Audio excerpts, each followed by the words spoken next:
अस्सलाम वालेकुम, कैसे हैं आप लोग? अब्बासी यार, असाइनमेंट होगी या नहीं? अस्सलाम वालेकुम सर। अस्सलाम वालेकुम सर, मेरी आवाज़ आ रही है आपको? वालेकुम सलाम। हाँ यार, आ रही है। सर असाइनमेंट अभी तक स्टिल नहीं की सर। असल में अभी ऑफिस में बैठूं, दफ्तर आज मीटिंग थी तो उन्होंने बुलाया था, तो अभी तक घर नहीं गया। अब घर जाऊंगा तो सर इंशाल्लाह करूंगा फिर। ओके। सर अभी प्रोजेक्ट हो गया, प्रोजेक्ट कर लिया था। असाइनमेंट सर मैं आपको वही बता रहा हूँ कि सर असल में फ्रीलांसिंग भी करूँ, साथ एक जॉब भी करूँ। तो सर वो फिर ये होता है कि थोड़ा सा मैनेजमेंट करना मुश्किल है, तो इसलिए सर आपसे टाइम भी लिया था कि टाइम निकाल के करता हूँ सर उससे भी। अच्छा, 1 मिनट।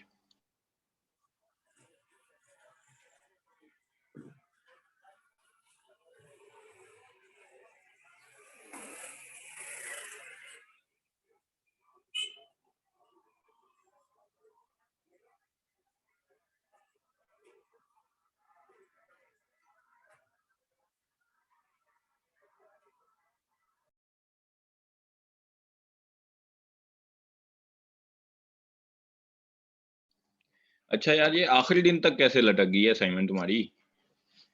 सर मैं असल में अब आपको कहूंगा तो आप फिर कहेंगे शायद कोई बहाने करे। सर असल में बाकी सब्जेक्ट्स भी चल रहे हैं, और सर आजकल असल में हमारे ऑफिस में ऑडिट चल रहा है, उसकी वजह से सर काम का काफ़ी बर्डन पड़ा हुआ है। तो सर इस वजह से फिर ये होता है कि मैं शाम तक घर ही नहीं आ पाता। तो तुम तो कह रहे हो इस वजह से फ्रीलांसिंग करते हो। सर फ्रीलांसिंग भी करता हूँ और एस्को में जॉब भी करता हूँ। अच्छा। तो सर वो फिर ये होता है कि अभी भी वहाँ आया हूँ, वो एक तो घर से काफ़ी दूर है, सेकेंडली सर वहाँ पे वही आपको होता है कि ऑडिट चल रहा है। तो सर फिर वो इस वजह से शाम की अभी पेंडिंग नहीं पड़ी है। अच्छा, कोई एक आधा काम फ्रीलांसिंग वाला बंदा छोड़ देता है यार, डिग्री नहीं लेनी क्या? नहीं सर, फ्रीलांसिंग तो छुड़ी हुई है, लेकिन सर जो एस्को की जॉब है सर वो तो परमानेंट है। उसमें ये फिर होता है ऑफ नहीं कर सकता। पिछले दिन ऑफ थी तो इशू नहीं था, इसमें सर असल में अभी ऑडिट चल रहा है, तो ऑडिट की वजह आपको पता है सर, वो छोड़ नहीं सकते हम लोग। अच्छा, तो वो थोड़ी सी सर बस मजबूरी है, इस वजह से सर थोड़ा सा वो फंसा हुआ हूँ एक तरह से। चलो आज करा देना। इंशाल्लाह सर मैं अभी घर को शाम को पहुंचूंगा इंशाल्लाह, फिर रात तक 12 बजे से पहले पहले ऑफ करके प्रोजेक्ट भी जमा कराऊंगा और साथ वो भी जमा करा दूंगा।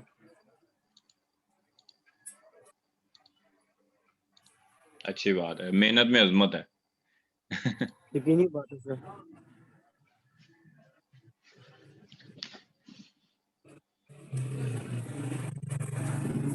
FYP की इवैल्यूएशन होगी है तुम्हारी? नहीं सर, अभी हमारा प्रपोजल हुआ था और प्रेजेंटेशन वन जो सी थी वो अभी तक स्टिल हुई है।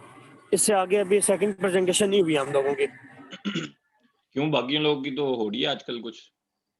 सर असल में हमारे जो मेरे जो प्रोजेक्ट के वो है कोऑर्डिनेट, जो मेरे प्रोजेक्ट के वो है ना सर, टीचर है, वो कोऑर्डिनेटर भी है, काशिफ स्टार साहब है।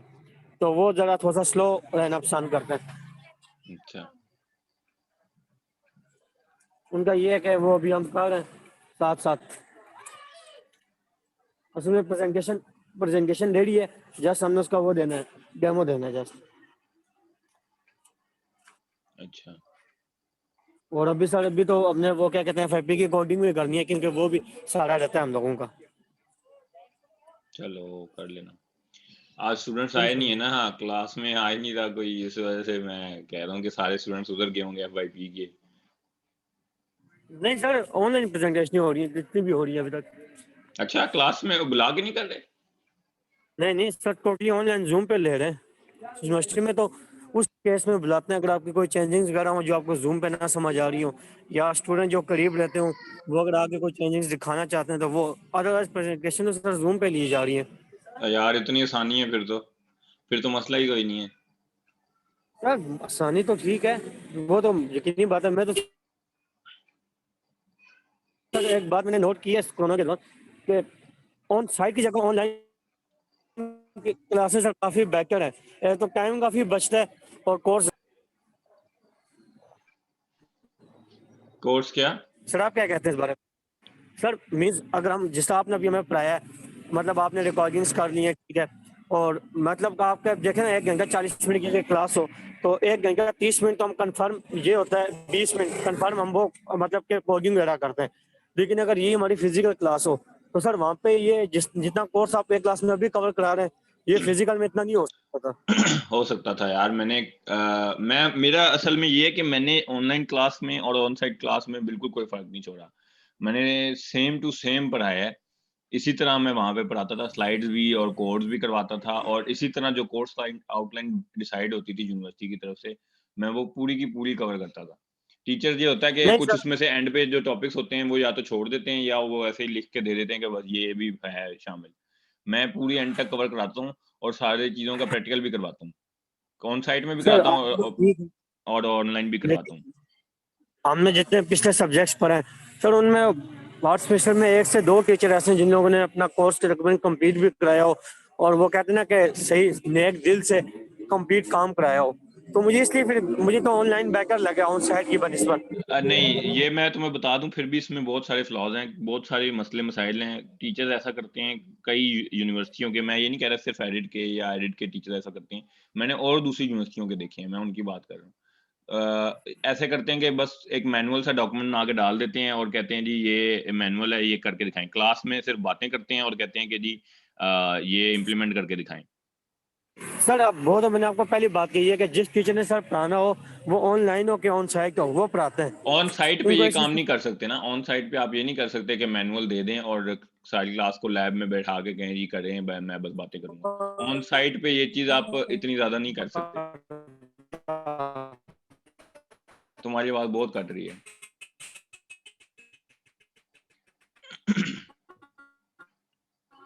मेन जिन टीचर ने जिन्होंने ना पढ़ाना हो सर, वो ऑनलाइन में भी नहीं पढ़- नहीं, नहीं सर ये तो वही ऑनलाइन बात में है कि बंदे नहीं, के अपने नहीं तक ये है, वो लाल करता है कि नहीं करता। ये बात इंसान के ऊपर है, लेकिन ऑन साइट में इतना ज़्यादा ये गड़बड़ इस तरह की नहीं कर सकते टीचर्स। इतनी ज़्यादा गड़बड़ नहीं कर सकते, ये बात भी फैक्ट है। ऑनलाइन में गड़बड़ ज़्यादा सर ये करते हैं। है। जिन्होंने नहीं पढ़ाना ना, वो ऑनलाइन में ज़्यादा डंडी मारते हैं। ये बात भी फैक्ट है। और ये तो है, लेकिन मेरे सर ऑनलाइन का मतलब ये भी तो बेनिफिट है कि लाइक हमें आपकी कोई चीज समझ नहीं आती अभी, फॉर एग्जांपल मुझे आपके कई लेक्चर समझ नहीं है, या मैं किसी मजबूरी से क्लास ले नहीं सका। सर हजारों मामला तो हैं, कई बच्चे ऐसे थे जिनको फर्स्ट टाइम कोई चीज समझ नहीं आती। मुझे अक्सर चीजें खुद नहीं समझ आती। ऑनलाइन का ये इशू मतलब फायदा है कि हम बाद में वही रिकॉर्डिंग बैठ कर आराम से सुनते रहते हैं। ये फ़ायदा इस सेंस में है कि आप अभी को छोड़ कर बाद में सुन लो, ये इस सेंस में ही है, सिर्फ़ वैसे ये समझ वाली बात पे नहीं है। क्यों? इसकी मैं एक बताता हूँ कि अभी देखो फॉर एग्ज़ाम्पल मैंने एक तरीके से एक चीज़ पढ़ाई है, ठीक है? आपको नहीं समझ आई, आप क्लास ले रहे हो, अटेंटिव भी हो, टीचर भी सही तरह पढ़ा रहा है, आपको नहीं समझ आई। अब उसी तरीके से दोबारा सुनने से समझ नहीं आती, मोस्टली समझ नहीं आती, ठीक है? अगर आप ऑन साइट क्लास में होते हैं, तो आप उस टाइम पे भी या नेक्स्ट क्लास में टीचर को कहते हैं, ये चीज़ समझ नहीं आई, टीचर उसको थोड़ा डिफरेंट तरीके से बताता है फिर, या एग्ज़ाम्पल के साथ बताता है, तो फिर वो चीज़ ज़्यादा समझ आती है इस तरह। तो ऑनलाइन का ये इतना बेनिफिट नहीं है, ये बेनिफिट इस केस में ही है कि आप अभी कुछ और काम कर रहे हो, बाद में बैठ के सुनने लग जाओ। जैसे अभी आप जॉब पे हो, बाद में बैठ के सुनने लग जाओ। बहुत सारे स्टूडेंट्स यही यार, कर रहे हैं, वो जॉब पे हैं इस वक़्त और बाद में बैठ के बस सुनने लग जाएँगे। वो तो यही बात है। तो अभी ये मेरा यही है कि मैं अभी आपको सुन रहा हूँ, लेकिन मेरे पास लैपटॉप नहीं है, मैं मोबाइल पे ले रहा हूँ क्लास आपकी अभी। तो ये बात है, सिर्फ़ ये फ़ायदा है, और ये लेकिन फ़ायदा होना नहीं चाहिए, क्योंकि ये जो यूनिवर्सिटी है, ये इलामा इकबाल ओपन यूनिवर्सिटी या वर्चुअल यूनिवर्सिटी नहीं है। ये ऑन साइट क्लासेस वाली यूनिवर्सिटी है और इसमें ऑन साइट ही होनी चाहिए। ये फिज़िकल क्लासेस वाली इनका लर्निंग मोड है और वही होना चाहिए। ये वर्चुअल या ओपन यूनिवर्सिटी वाला मोड तो है ही नहीं, वो मजबूरी के तहत सर किया है। अगर आप लोगों को वो चीज़ सर करनी है कि आप चाहते हो कि मैं जॉब कर रहा हूँ, तो मेरे लिए आसानी हो ये वो, तो फिर आप ओपन यूनिवर्सिटी जाओ या वर्चुअल जाओ। ऐसी यूनिवर्सिटी में क्यों जा रहे हो कि जहाँ पे ऑन साइट का मोड है? सर ये तो अभी मतलब ऐसा वो कोविड बंद है, ऐसा हुआ है। नहीं तो सर अभी तक स्टिल तो हम वही काम कर रहे थे जो फिजिकल है। और सर एक और चीज मैंने कंफर्म करनी है, अगर आप मतलब के क्लास से हट के बात है थोड़ी सी, सर एचईसी का आपने नया वो पॉलिसी देखी है आपने? कौन-सी पॉलिसी मैंने नहीं देखी? तो एमएस वगैरह खत्म कर दिए, बीएस के 4 साल के बाद हम डायरेक्ट पीएचडी के लिए अप्लाई कर सकते हैं, जिसका मिनिमम 3 साल क्राइटेरिया और मैक्सिमम 8 साल है। नहीं, नहीं, ऐसी कोई पॉलिसी मैंने नहीं सुनी। लॉन्च हुई है, आपने खुद नहीं देखी? एचईसी के ऑफिशियल वेबसाइट पे चेक कर लें, आवाज़ ही ऑफिशियल तुम्हारी कट रही एचईसी है। के ऑफिशियल। सर एक मिनट सर, एक कॉल आ रही है, मैं आपको बताता हूँ। एचईसी की सर मैं बताता हूँ पॉलिसी आपको, एक मिनट में निकाल के भेजता भी हूँ आपको। ओके।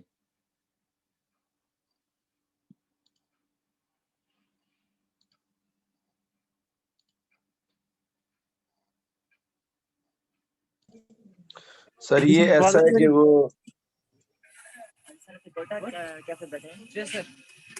जी सर, आवाज आ रही है मेरी? जी आ रही है। सर वो ये पॉलिसी बनाई है ना एचएससी वालों ने कि हम मतलब अभी बीएससी ग्रेजुएट के बाद पहले एमएस के लिए अप्लाई करते थे, उसके बाद हम पीएचडी के लिए अप्लाई करते थे। लेकिन अब ऐसा नहीं है सर, अब ये होगा कि बीएस का स्टूडेंट डायरेक्ट पीएचडी के लिए अप्लाई करेगा। नहीं नहीं ऐसा नहीं हो सकता। अगर ऐसा है तो इन दैट सर केस ऐसा यही ही है, होगा कि पीएचडी की ड्यूरेशन बढ़ा दी गई होगी। फायदा नहीं है, वही चीज है। पीएचडी की मिनिमम ड्यूरेशन 3 साल कर दी उन लोगों ने कि मिनिमम 3 साल में आप पीएचडी कंप्लीट करोगे और मैक्स आप 8 साल में कंप्लीट कर सकते हो। उसका तो वो कोई वो नहीं है, वो तो आप कर सकते हो, उसमें तो कोई वो नहीं है। लेकिन मिनिमम 3 साल ही की है। वो अगर आप रिसर्च पे डिपेंड करता है ना, लेकिन उसमें ये भी होता है कि आपको कोर्सेज लेने पड़ते हैं पीएचडी में ना। पीएचडी में सिर्फ रिसर्च नहीं होती, आपको कोर्सेज भी करने पड़ते हैं। तो इन्होंने ये किया होगा कि एमएस तो वाले ठीक है कोर्सेज के तो बजाय आप पहले भी, पीएचडी में ही कर लो। लेकिन ये भी मुझे लेकिन नहीं, पहले मुझे भी शक ही है, पीएचडी में मैंने नहीं सुना। 3 सालों की नहीं थी। क्या? सर शक नहीं, मुझे कंफर्म एचएससी का ऑप्शन है, ये नोटिस एचएससी का ऑप्शन। कहाँ है मुझे दिखाओ। मैं आपको फॉरवर्ड कर दूंगा, मैं एक मिनट देख लेता हूँ। मैं बस आया ना सर, एचएससी का ऑप्शन वेबसाइट पे भी चल रहा है मेरे ख्याल से ये। वेबसाइट पे मैंने खोली है, मुझे तो नहीं नजर आया। ऊपर सर ये बैनर ही देखा है, नोटिफिकेशन अभी अभी प्रॉपर मैंने चला सिर्फ आजकल ये। सिर्फ बैनर ही देखा है, ऊपर बैनर सर में ये कोई आजकल न्यूज। ये प्रॉपर बड़ा वो चल रहा है, ये चीज बड़ी मतलब वो मौजूद बहस चल रही है सर। नहीं, मैंने एचईसी की वेबसाइट पे नहीं देखा। सर एक मिनट मैं आपको अच्छा, ये क्लास कैसे के निकाल बाद के भेज दे देना, अभी तो प्रॉपर। स्टार्ट करते हैं पढ़ना। क्लास के बाद सेंड करना। जी सर स्टार्ट करें। अपना माइक ऑफ करो। मैं कर रहा हूँ सर, मैं कर रहा हूँ। थ्रेड्स थ्रेड क्या चीज होती है? सब लोगों से सवाल है, सब लोगों को पता होना चाहिए थ्रेड क्या चीज है। बताएं जी। खतरा, यार तुम एक मिनट चुप करो, खतरे को तुम बोलते ही हैं बोली थ्रेट जा सर। रहे हो। तुम रहने दो, तुम चुप करके एक मिनट बैठो। कोई और बताए? Asif.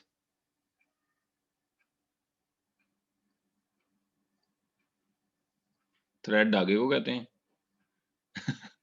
Gulsher. Sir execution path को कहते हैं, इंडिपेंडेंट एग्जीक्यूशन। वो तो यहाँ लिखा हुआ सामने, इतना बेवकूफ तो मैं नहीं हूँ कि आपको हाँ मैं कहूँ हाँ ठीक है। ये तो सामने लिखा हुआ है, आप अपना बताओ। तो सर वही सामने मैंने देख के बता दिया होगा।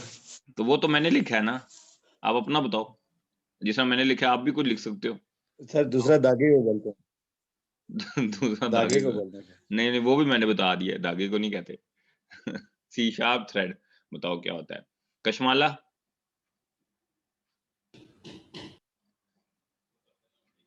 निम्रा और मरियम तो चली गई हैं जैसे ही सवाल शुरू हुए हैं। अच्छा, थ्रेड एक एग्जीक्यूशन पाथ है, ये बात तो सही है, दुरुस्त है। लेकिन आप चलें ये बता दें प्रोसेस क्या चीज होती है।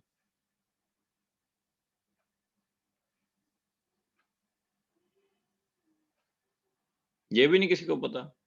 टास्क मैनेजर से कोई प्रोसेस किल नहीं किए कभी? सर किए। तो वो क्या होती हैं प्रोसेस? कोई अपने वर्ड्स में बताएं। सर स्टैंड अलोन प्रोग्राम जो रन कर रहा हूँ। क्या? स्टैंड अलोन प्रोग्राम मतलब जो डिपेंडेंट ना हो और खुद से चल रहा हूँ, स्टैंड अलोन प्रोग्राम। लाइक क्या विंडो कह में जिस सकते तरह हैं, कह नोटपैड सकते हैं, कह सकते हैं। कोई भी चीज जो एग्जीक्यूट होगी सीपीयू पे वो एक प्रोसेस है। आसान सी डेफिनेशन ये है कि जो चीज एग्जीक्यूट कोई भी चीज होगी वो एक प्रोसेस है, ठीक है। उस प्रोसेस को अगर मैं फर्दर डिवाइड करूं स्मॉल यूनिट्स में तो वो थ्रेड्स कहलाएंगे, ठीक है। हो सकता है डिवाइड ना भी करना पड़े, एक प्रोसेस का एक ही थ्रेड हो, और ये भी हो सकता है कि एक प्रोसेस के मल्टीपल थ्रेड्स हो, ठीक है। तो एक छोटा यूनिट, प्रोसेस का छोटा यूनिट जो है वो एक थ्रेड कहलाएगा। इंडिपेंडेंट एग्जीक्यूशन पाथ है, able to run simultaneously with other threads, ठीक है, यानी कि मल्टीपल थ्रेड्स के साथ साइमल्टेनियसली रन हो सकता है, ठीक है। थ्रेड बनाना कैसे है? अब आप कोई प्रोग्राम मेन का मेथड बनाया आपने एक प्रोग्राम में, ठीक है, कंसोल एप्लीकेशन बनाई, आपने उसको रन किया, एक प्रोसेस है वो, ठीक है, उसके अंदर एक ही वही थ्रेड है, ठीक है। यानी कि फर्दर डिवाइड नहीं हुआ वो एक प्रोसेस रन हो रहा है और उसके अंदर एक ही थ्रेड है जो रन हो रहा है, ठीक है, मेन थ्रेड जो है आपका वही रन हो रहा है। लेकिन अगर आप चाहते हैं कि आप इस थ्रेड में से एक और थ्रेड बनाएं तो वो इस तरीके से बनाया जाएगा। मेन में आप लिख दें thread t is equal to new thread, ठीक है, और इसके अंदर कोई मेथड पास कर दिया, मेथड का नेम राइट वाई एक मेथड का नेम है जो कि नीचे है बना हुआ मेथड, ठीक है। ये एक थ्रेड बन गया। अब इसको स्टार्ट करना है तो t डॉट स्टार्ट करेंगे, थ्रेड एक अलग से t थ्रेड स्टार्ट हो जाएगा, ठीक है। अब इस मेन थ्रेड से हट के ये एक और थ्रेड स्टार्ट हो गया, ठीक है। उसके बाद मैंने नीचे एक और लूप लगा दिया, ठीक है। अब ये लूप इस मेन थ्रेड के अंदर है, ठीक है। अब ये लूप भी चलता रहेगा और वो जो नया थ्रेड टी बनाया है वो भी चलता रहेगा, साइमल्टेनियसली रन होंगे ये, ठीक है, ठीक है। अब मेन थ्रेड एक्स प्रिंट करता जाएगा और वाई जो दूसरा थ्रेड है वो वाई प्रिंट करता जाएगा लूप के थ्रू। अब इनमें से कौन सी चीज पहले क्या प्रिंट करेगी ये डिपेंड करेगा सीपीयू पे, ठीक है, क्योंकि सीपीयू एक थ्रेड को लेगा, रन करेगा, फिर कॉन्टेक्स्ट स्विच होगा, फिर दूसरा थ्रेड आ जाएगा सीपीयू के अंदर, उसको रन करेगा, ठीक है। हो सकता है एक थ्रेड को बीच में ही एग्जीक्यूशन के हटा के दूसरा थ्रेड ले आए, मतलब सीपीयू पे डिपेंड करता है मोस्टली ये चीजें कि कौन से थ्रेड की एग्जीक्यूशन पहले होगी। अच्छा CLR क्या चीज है, किसी को याद है? कॉमन लैंग्वेज रन टाइम, ठीक है। जैसे जावा में JVM होता है, C# में CLR होता है, ठीक है, जो मशीन डिपेंडेंट कोड में कन्वर्ट करता है C# कोड को, ठीक है, ये मशीन कोड में कन्वर्ट करता है। और इसके अलावा और भी बहुत फंक्शनैलिटीज है इसकी। अच्छा, अब CLR क्या करता है, हर थ्रेड को उस थ्रेड का अपना मेमोरी स्टैक देता है, ठीक है, ताकि जब वो थ्रेड चले उसके अंदर जो भी लोकल वेरिएबल्स हों वो उसी मेमोरी स्टैक में, उस थ्रेड की मेमोरी स्टैक में रहें, ठीक है। जैसे फॉर एग्जांपल यहाँ पे नीचे एक नया थ्रेड हमने बनाया, न्यू थ्रेड, जिसमें मेथड पास किया गो और साथ ही कर दिया डॉट स्टार्ट।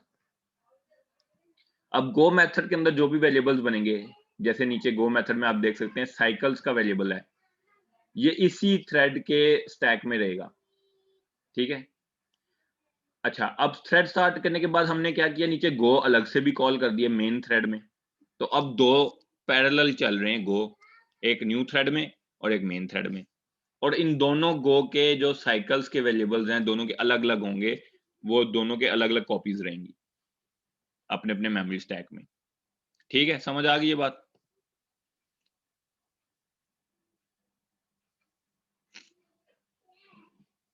समझ आई है या नहीं आई? No sir. अच्छा, नहीं समझ आई। अच्छा, गो मेथड के अंदर साइकिल्स का वेरिएबल है, ठीक है, ये आपको पता है, फॉर लूप के अंदर है int cycle is equal to 0, ठीक है, साइकिल्स का वेरिएबल है। अब गो मेथड जब कॉल होगा तो साइकिल का वेरिएबल इनिशियलाइज होगा, लूप चलेगा, साइकिल्स के वेरिएबल में इंक्रीमेंट होगा, ठीक है, सारा कुछ होगा। जब हमने new thread go dot start किया है, ये पहली लाइन, ठीक है, ये वाली, तो गो मेथड एक नए थ्रेड में स्टार्ट हुआ है, और जब नीचे गो किया है तो इस मेन थ्रेड में गो मेथड कॉल हुआ है, ठीक है। तो दो अलग अलग थ्रेड्स में गो मेथड चल रहा है अब, ठीक है, यानी कि इन दोनों अलग अलग जो थ्रेड्स चल रहे हैं जिनके अंदर दोनों के अंदर गो मेथड चल रहा है, दोनों के अपने अपने साइकिल्स के वेरिएबल की कॉपीज होंगी, ठीक है, इस वेरिएबल की अपनी अपनी कॉपी होगी दोनों की, ठीक है।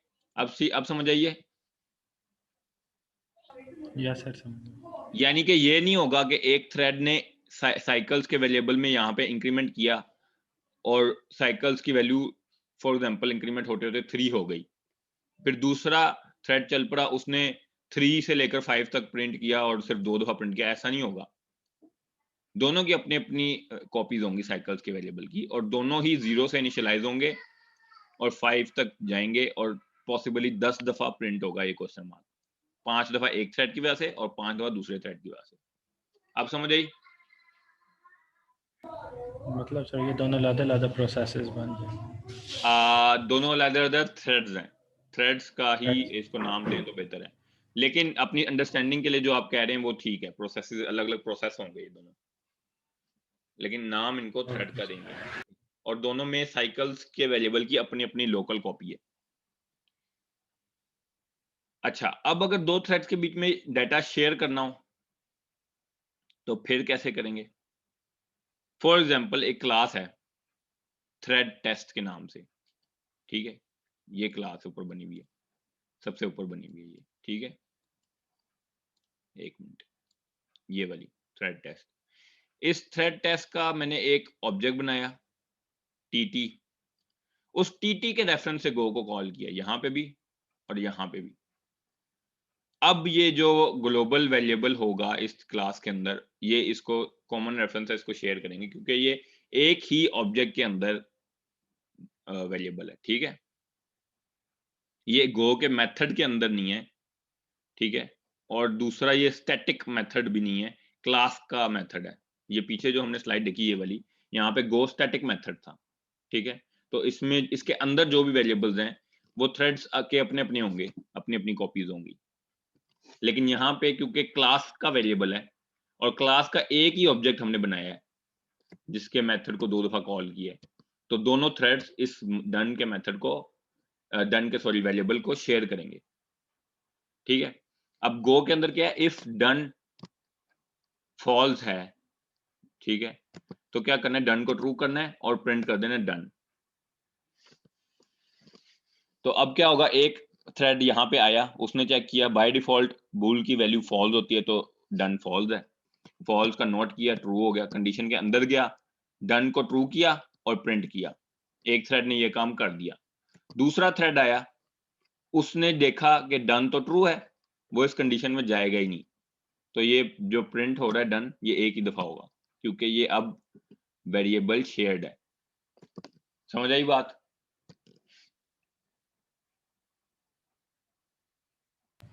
सर ये कंडीशन के बेस पे दूसरा थ्रेड नहीं चल रहा। जी, जब एक थ्रेड ने आके डन को ट्रू कर दिया तो दूसरा थ्रेड जब इस कंडीशन पे आएगा वो कहेगा डन ट्रू हो गया, वो इस कंडीशन में जाएगा ही नहीं क्योंकि अब डन का वेरिएबल शेयर्ड है। एक तो वो क्लास के अंदर है, मेथड के बजाय क्लास के अंदर है, दूसरा उस क्लास के ऑब्जेक्ट के रेफरेंस से गो कॉल हुआ है, तो ये शेयर्ड वेरिएबल है। समझ आई? Okay sir, yes sir, shared समझ कैसे होगा और शेयर जब ना करना चाहें तब कैसे होगा?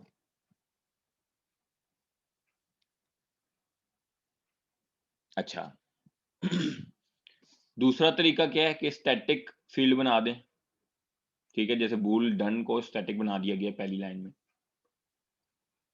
तो ये क्या होगा, ये भी सारे थ्रेड्स में शेयर होगा क्योंकि ये उस मेथड के अंदर नहीं है, ठीक है, बाइड है और स्टैटिक है, तो ये भी शेयर्ड होगा, ठीक है।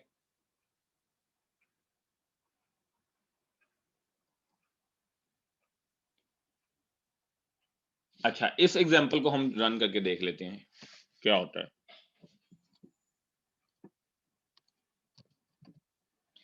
कोई एक आधी चीज चला के भी देख लेते हैं ना।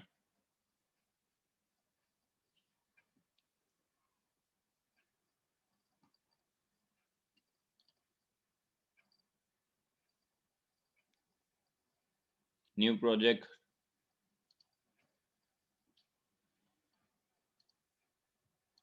और मैं बना लेता हूँ कंसोल एप्लीकेशन।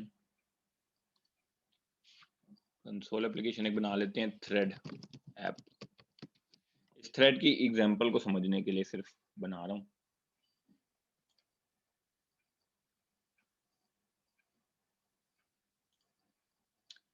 यहाँ पे एक बना लेते हैं वेरिएबल उसी तरह का स्टैटिक बूल डन, ठीक है, तो यहाँ पे न्यू थ्रेड,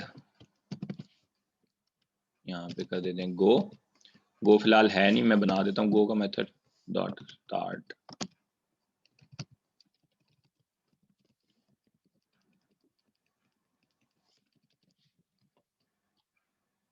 थ्रेड के लिए हमें थ्रेडिंग सिस्टम डॉट थ्रेडिंग को इंपोर्ट करना पड़ेगा, ठीक है, और दूसरा गो ऐसे ही कॉल कर दिया हमने, ठीक हो गया। अब यहाँ पे हम कॉल करते हैं स्टैटिक वॉइड गो बना देते हैं यहाँ पे। इफ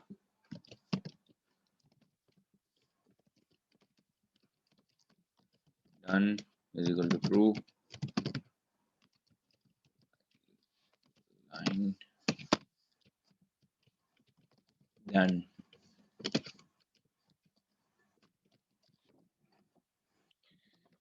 चले हम अब चेक करते हैं, इसको रन करके देखते हैं।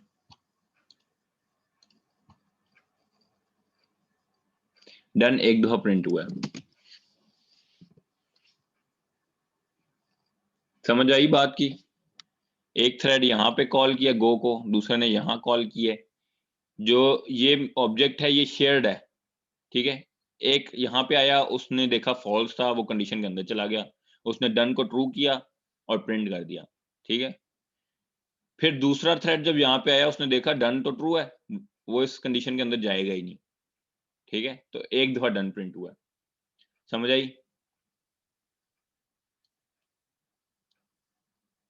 समझ आई?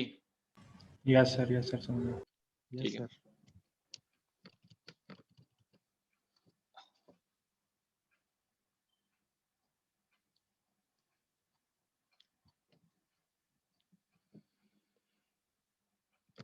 अच्छा, अब मैं एक काम और करता हूं, मैं इस कंडीशन को स्वैप करके देखता हूँ। डन नीचे ले आता हूँ, ट्रू करने वाला। अब चेक करते हैं क्या होता है। अब डन 2 दफा प्रिंट हुआ है। कोई बता सकता है क्यों? शेयर्ड वेरिएबल है, तो एक ने ट्रू कर दिया तो दूसरा जब आएगा तो वो तो फॉल्स होगा, वो कहेगा नहीं ट्रू है ये, तो अब मैं नहीं कंडीशन के अंदर जा सकता। तो फिर 2 दफा क्यों प्रिंट हुए हैं? सर कंडीशन बाहर लगाई है आपने कंसोल डॉट राइन के बाद। नहीं, कंडीशन तो बाहर ही थी पहले भी। मैंने सिर्फ ये किया कि डन पहले, ये वाली चीज पहले हो रही थी, ये यूं था, ठीक है। मैंने इसको उठा के यहाँ से नीचे ले आया, मैंने सिर्फ ये किया। सर यही चीज़ कह रहा हूँ, पहले वो ये चेक करेगा, पहले वो प्रिंट करा देगा फिर कंडीशन चेक करेगा। कंडीशन तो पहले ही चेक हो रही है भाई, ये है कंडीशन 18वीं लाइन पे। वो तो कंसोल डॉट राइट लाइन के बाद गई नहीं, पहले ही है।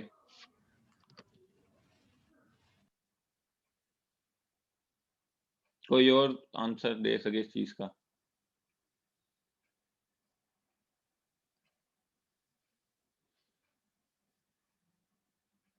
चलें मैं बताता हूँ। देखें, है वेरिएबल शेयर्ड ही है, ठीक है। अब एक थ्रेड जब आएगा, वो यहाँ कंडीशन पे देखेगा कि ये जी फॉल्स है, वो अंदर आ जाएगा, ठीक है। डन को प्रिंट करेगा। अभी उसने प्रिंट किया ही होगा यहाँ पे, इस जगह पे, ये जहां पे मैं कमेंट लगा रहा हूं, इस जगह पे कॉन्टेक्स्ट स्विच हो गया सीपीयू का, ठीक है। साथ ही दूसरा थ्रेड आया, उसने भी देखा डन फॉल्स है, वो भी कंडीशन के अंदर आ गया, उसने भी प्रिंट कर दिया, ठीक है। यानी कि नीचे वाला जो स्टेटमेंट है वो एग्जीक्यूट नहीं हुई, कॉन्टेक्स्ट स्विच हो गया उससे पहले। हो सकता है कॉन्टेक्स्ट स्विच ना करे सीपीयू आपकी मशीन पर, लेकिन मेरी मशीन पे ये करता है। पॉसिबल है आपके पास भी ऐसा बिहेवियर वो शो करे, ठीक है। समझ आई? यस सर समझ। ठीक है, इस जगह पे कॉन्टेक्स्ट स्विच हो गया और दूसरा थ्रेड आया, वो भी आगे प्रिंट कर दिया, कंडीशन के अंदर आ गए, ठीक है। तो इस तरह का फिनोमिना देखने को मिलता है यहाँ पे हमें। इस चीज से बचने के लिए हम क्या कर रहे हैं, हम एक लॉक बना देते हैं, ठीक है। लॉक हमें हमारे पास होते हैं इसलिए ताकि दो थ्रेड्स के बीच में जो ऐसा क्रिटिकल सेक्शन जिसे कहते हैं, ऐसा कोड ब्लॉक जिसे क्रिटिकल सेक्शन कहते हैं, क्रिटिकल सेक्शन ऐसे कोड ब्लॉक को कहते हैं जो डाटा को चेंज कर रहा हूँ, ठीक है। ऐसे सेक्शन में एट अ टाइम एक ही थ्रेड जाए, दो थ्रेड ना जा पाए, इस काम के लिए लॉक्स यूज होते हैं, ठीक है। यहाँ पे अगर आप लिखें लॉक लॉकर, ठीक है, तो ये आपका काम हो जाएगा। और लॉकर क्या है, ऊपर आपने बनाया static read only object locker, ठीक है, ये एक ऑब्जेक्ट है, ठीक है। नीचे आपने लॉक लॉकर लिखा। अब एक थ्रेड जब इसके अंदर आएगा, वो console dot right line done करेगा, उसके बाद कॉन्टेक्स्ट स्विच हो भी जाए तो दूसरा थ्रेड इस लॉक के अंदर नहीं जा पाएगा, ठीक है, क्योंकि वो पहले थ्रेड ने वो लॉक एक्वायर किया हुआ है। ठीक है। फिर इसलिए दोबारा कॉन्टेक्स्ट स्विच होगा, पहला थ्रेड ही वापस आएगा, वो अपनी एग्जीक्यूशन पूरी करेगा, डन को ट्रू करेगा और फिर लॉक से बाहर आएगा, फिर सेकंड थ्रेड आएगा तो लॉक के अंदर जा सकेगा। समझ आई? रिपीट कर दे पॉइंट। अच्छा, हमने ये देखा था कि कंसोल डॉट राइट लाइन करने के बाद कॉन्टेक्स्ट स्विच हो रहा था इस जगह पे, ठीक है, ऐसा ही है।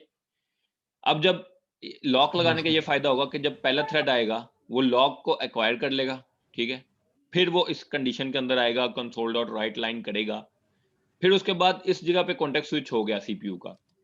सेकंड थ्रेड आएगा, वो यहाँ आएगा लॉक पे, लॉकर पे, वो देखेगा लॉक तो मैं एक्वायर कर ही नहीं सकता क्योंकि किसी और थ्रेड के पास है ये लॉक, वो इसके अंदर नहीं जाएगा, वो इसके अंदर जाएगा ही नहीं लॉक के अंदर, और अगेन कॉन्टेक्स्ट स्विच होगा, पहले थ्रेड के पास एग्जीक्यूशन आएगी, वो इस डन के बाद डन को ट्रू करेगा यहाँ पे, और फिर लॉक को रिलीज करके बाहर आएगा, ठीक है, फिर सेकंड थ्रेड आके लॉक के अंदर जा सकता है, ठीक है, समझ आई? फिर second yes thread sir. Lock के अंदर जाएगा तो वो डन तो ट्रू हो चुका होगा, फिर वो कोई फायदा नहीं होगा उसको। आप समझ आ गई बात की? यस सर, आ गया सर। लॉक्स का ये फायदा है, ठीक है। Multi threading is managed internally by a thread scheduler. CLR typically इस काम के लिए ऑपरेटिंग सिस्टम को ही यूज करता है। ऑपरेटिंग सिस्टम के थ्रेड शेड्यूलर होते हैं जो थ्रेड्स को स्केड्यूल करते हैं कौन सा थ्रेड कब एग्जीक्यूट होगा, ठीक है। थ्रेड शेड्यूलर का ये काम होता है कि जितने भी एक्टिव थ्रेड्स हैं जो एक्टिव हैं इस वक्त, उन सबको अप्रोप्रिएट टाइम मिले, ठीक है, और जो थ्रेड्स कोई वेटिंग या ब्लॉक स्टेट में है, या जैसे आईओ के का वेट कर रहे हैं हार्ड डिस्क रीड करने का, हार्ड डिस्क स्लो रीड होती है जरा सीपीयू एग्जीक्यूशन की निस्बत, तो हार्ड डिस्क रीड करने का या किसी भी किस्म की इनपुट का वेट कर रहे हैं, तो वो थ्रेड्स को वो सीपीयू से निकाले और किसी और थ्रेड को डाले ताकि सीपीयू का टाइम वेस्ट ना हो। तो इस तरह का काम थ्रेड शेड्यूलर करता है। सिंगल प्रोसेसर मशीन है अगर आपकी, तो ये थ्रेड शेड्यूलर ये काम इतना फास्ट रैपिडली करेगा कि आपको पता नहीं लगेगा। टाइम स्लाइसिंग इसे कहते हैं, ठीक है। एक हर थ्रेड को एक खास टाइम स्लाइस दिया जाएगा, ठीक है, तो रैपिडली थ्रेड्स के बीच में एग्जीक्यूशन स्विच होगी, ठीक है। Time slice is typically in tens of milliseconds, ठीक है, मिली सेकेंड्स में होता है ये time slice, much larger than the CPU overhead in actually switching context। तो जो कॉन्टेक्स्ट स्विच करने का टाइम होता है एक थ्रेड को निकाल के दूसरा थ्रेड जब सीपीयू अपने अंदर एग्जीक्यूट करता है, उस कॉन्टेक्स्ट स्विचिंग के टाइम से बड़ा ही होता है ये यूजुअली टाइम स्लाइस, ठीक है। इसकी बहुत सारी वजूहात हैं जिनमें सबसे जरूरी और वजह यह है कि अगर कॉन्टेक्स्ट स्विच का टाइम ज्यादा लगेगा और टाइम स्लाइस कम होगा तो एग्जीक्यूट होने पे आपके कंप्यूटर पे किसी भी चीज को एग्जीक्यूट होने के लिए बहुत देर लगेगी, क्योंकि वो ज्यादा टाइम तो उसमें लगा देगा कॉन्टेक्स्ट स्विचिंग में, स्लो होगी इसलिए हर चीज। और मल्टी प्रोसेसर कंप्यूटर में मल्टी थ्रेडिंग इस तरह होती है कि टाइम स्लाइसिंग भी दी जाती है और कंकरेंसी भी की जाती है ताकि मल्टीपल सीपीयूज पे हो, ठीक है। मल्टीपल सीपीयूज पे कंकरेंटली मल्टीपल थ्रेड्स रन हो रहे होते हैं और उन थ्रेड्स को टाइम स्लाइसिंग भी दी जाती है ताकि कोई भी थ्रेड किसी सीपीयू पे सारा टाइम ना ले जाए। अगर वेटिंग या ब्लॉक स्टेट में है तो उसको निकाल के कोई और डाला जाए, या अगर कोई और थ्रेड की प्रायोरिटी ज्यादा है तो उसको डाला जाए, ठीक है। इसके अलावा ऑपरेटिंग सिस्टम के अपने भी बहुत सारे थ्रेड्स होते हैं जिनको उसने रन करना होता है, तो वो सारी चीजें मैनेज करता है scheduler. Threads versus processes. Thread is analogous to the operating system process in which your application runs, ठीक है, उसी तरह के जिस तरह ऑपरेटिंग सिस्टम का एक प्रोसेस होता है। Just as the processes run in parallel, threads run in parallel within a single process, ठीक है। एक सिंगल प्रोसेस के अंदर मल्टीपल थ्रेड्स हो सकते हैं जो कि पैरेलल रन होंगे, जस्ट लाइक आपके कंप्यूटर पे मल्टीपल प्रोसेसेस पैरेलल रन हो रहे होते हैं। जैसे इस वक्त मैंने क्रोम खोला हुआ है, विंडोज एक्सप्लोरर खोला हुआ है, जूम खोला हुआ है, विजुअल स्टूडियो खोला हुआ है, ये सारे प्रोसेसेस मल्टीपल रन हो रहे हैं, सॉरी साइमल्टेनियसली रन हो रहे हैं, पैरेलल रन हो रहे हैं, ठीक है। लेकिन पैरेलल रन हो रहे हैं, लेकिन फुल्ली आइसोलेटेड है एक दूसरे से, ठीक है। एक प्रोसेस की मेमोरी दूसरी प्रोसेस की मेमोरी को एक्सेस नहीं कर रही, ठीक है, या उसकी एग्जीक्यूशन के बीच में इंटरप्ट नहीं कर रही, ठीक है। तो ये थ्रेड्स में भी इस तरह की आइसोलेशन कुछ होती है, कुछ हद तक होती है। जैसे शेयर्ड वेरिएबल हमने यूज किया, शेयर्ड वेरिएबल नहीं है तो in that case complete isolation भी हो सकती है, लेकिन कुछ शेयर्ड वेरिएबल्स भी होते हैं जिससे कुछ ना कुछ आइसोलेशन कम होती है थ्रेड्स की, ठीक है। इन पर्टिकुलर क्या है कि threads share heap memory with other threads, ठीक है। हीप की मेमोरी शेयर करते हैं अदर प्रोसेस थ्रेड्स के साथ सेम एप्लीकेशन के अंदर, लेकिन ठीक है, एक एप्लीकेशन के मल्टीपल थ्रेड्स हीप की मेमोरी शेयर कर सकते हैं, ठीक है। इसके बहुत सारे फायदे हैं। आप मल्टीपल फॉर एग्जांपल आपने एक जीयूआई एप्लीकेशन बनाई है, ठीक है, डेस्कटॉप ऐप बनाई है आपने, तो एक थ्रेड आप इस काम पे लगा सकते हैं कि जैसे ही स्टार्ट हो एप्लीकेशन तो वो यूआई रेंडर हो एक थ्रेड के अंदर, और दूसरा थ्रेड बैकग्राउंड पे कोई डाटा डेटाबेस से रीड कर रहा हो, ठीक है। तो मल्टीपल इस तरह के काम आप एक साथ कर सकते हैं। जैसे ही दूसरा थ्रेड डेटाबेस से डाटा रीड कर ले तो कोई और थ्रेड उस डाटा को यूआई में शो करे, इस तरह के काम भी कर सकते हैं आप, मतलब मल्टीपल थ्रेड्स में ये काम किए जाते हैं। यूआई वरना ब्लॉक हो जाती है, अगर बहुत ज़्यादा हैवी प्रोसेसिंग है, डेटाबेस से डाटा लाना है, प्रोसेस करना है, फिर यूआई पे दिखाना है, तो in that case UI hang हो जाएगी, यूजर रन करेगा, यूआई हैंग हो जाएगी, यूजर कहेगा ये कैसी एप्लीकेशन है, चलते ही हैंग हो जाती है, ठीक है। तो आप इस तरह करते हैं कि यूआई का थ्रेड अलग रखते हैं जो यूआई रेंडर की कर रही हो, और प्रोसेसिंग के लिए अलग थ्रेड पीछे बनाते हैं। इस काम के लिए हमारे पास थ्रेड क्लास है .NET में, ठीक है। इस थ्रेड क्लास में हम कोई फंक्शन का नेम पास करते हैं, ठीक है। जैसे हमने अभी देखा कि गो एक फंक्शन था, उसका नेम हमने पास किया, ठीक है। उस फंक्शन का नेम पास करते हैं और स्टार्ट का मेथड कॉल करते हैं। C# threads are passed a static और इंस्टेंस फंक्शन, ठीक है। स्टैटिक फंक्शन भी होता है और इंस्टेंस फंक्शन भी होता है, दोनों की एग्जांपल हमने स्लाइड में देखी है, ठीक है। अच्छा, हमने डायरेक्ट फंक्शन का नेम पास किया न्यू थ्रेड करके, आप यूं भी कर सकते हैं कि थ्रेड स्टार्ट की क्लास यूज कर सकते हैं, न्यू थ्रेड के अंदर न्यू थ्रेड स्टार्ट भी रख सकते हैं और फिर उसके अंदर फंक्शन हो, ये भी आप काम कर सकते हैं, ठीक ठीक है। अब फंक्शन जो है थ्रेड फंक जो लिखा हुआ है, ये थ्रेड फंक्शन, ये बेसिकली फंक्शन का नाम है, जैसे गो एक फंक्शन का नाम था। ये स्टैटिक भी हो सकता है, इंस्टेंस भी हो सकता है, और वो सेम क्लास का भी हो सकता है और किसी और क्लास का भी हो सकता है, ठीक है। किसी और क्लास का भी आप फंक्शन कॉल कर सकते हैं। अब थ्रेड्स की स्टेट्स क्या होती हैं? 4 स्टेट्स हैं, running, waiting to run, suspended और ब्लॉक्ड, ठीक है। रनिंग तो आपको पता है रन हो रहा है, waiting to run, waiting to run का मतलब है कि अभी इसकी बारी नहीं आई, या तो कॉन्टेक्स्ट स्विच किसी और थ्रेड पे हो गया है, वो रन हो रहा है, या इस तरह कोई और मसला है, अभी ये रन नहीं हुआ। सस्पेंडेड का मतलब ये है कि इसको सस्पेंड किया है सीपीयू ने, कि इसको तो आईओ का वेट है इसके लिए, या प्रिंटर से प्रिंट निकालने का वेट है, कोई स्लो ऑपरेशन का वेट है ये इसको कंप्लीट होने में, ठीक है। तो उसको सस्पेंड किया है सीपीयू ने किसी वजह से। ब्लॉक का मतलब है कि उसको टोटली ब्लॉक कर दिया। इस बैकग्राउंड, ठीक है, इस बैकग्राउंड प्रॉपर्टी होती है थ्रेड की, ये आप बताती है कि फोरग्राउंड थ्रेड है या बैकग्राउंड थ्रेड है।